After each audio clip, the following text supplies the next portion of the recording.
All right, we'll bring in our panel for reaction now. Today, we're pleased to have senior contributor at The Federalist, Ben Weingarten, and Vice President of the Commonwealth Foundation, Jennifer Stefano. Panelists, thank you so much for coming over. We do appreciate that. Jennifer, just your overall reaction there. It's interesting when we pop up these graphs, but then when you actually talk to a farmer, an actual American farmer who's impacted by this, you can sense the frustration.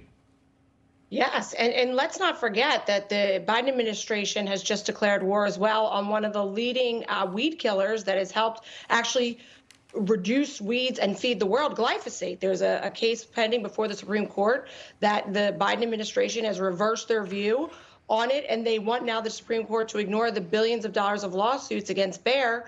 And this could cost farmers even more if they can't get access to something like glyphosate to suppress weeds. It's going to become much more costly for them to get it under control and to produce crops. It's small little microcosms like this of bad decisions by the Biden administration that are going to kill not just the farmer, but the working families who rely on them. Yeah, no, it's such a good point. Congressman from New York, former Congressman Peter King is also with us as well.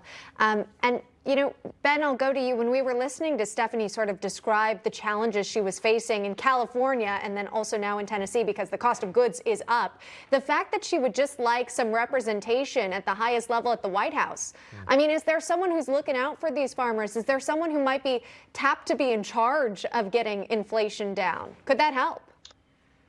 Well, there's little indication that the administration is looking at anything like that. If you look at the president's remarks on inflation yesterday, he basically blamed corporations for gouging people, says the Republican plan is to let oil companies run amok, and pointed fingers at everyone but the executive offices that he leads. And the fact of the matter is this: we have massive price inflation, including in food, which is up over 9%, the food index over the last 12 months, because we've had a massive deluge of spending, irresponsible and reckless money printing, and then it's all been exacerbated now by an administration that wants to make America California in terms of its policies, in terms of hyper-regulation, not unleashing oil, and then a slew of sanctions, not, of course, on oil, let's remember originally when it came to Russia, but on a whole bevy of commodities that ultimately we pay the price for. And at core, of course, is the rise in oil prices in both gas and diesel. That gets passed on to all of us. There's little indication that the administration wants to do anything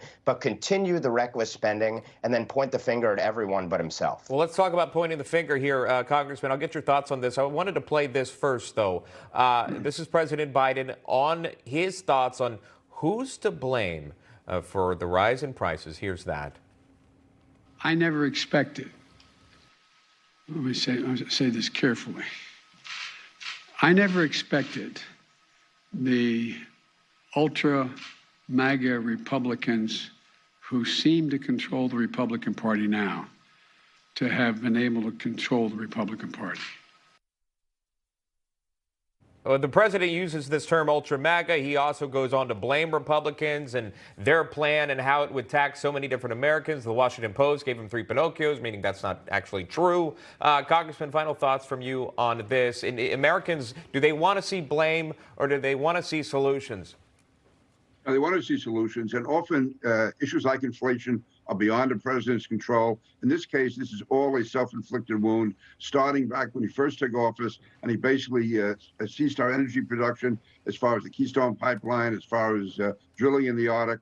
He has taken us from energy independence to dependence, and that has increased the cost right across the board, not just at the gas tank, but also on all the products that are shipped by trucking and everything. So no, the president is the one who is primarily responsible for this more than anything else.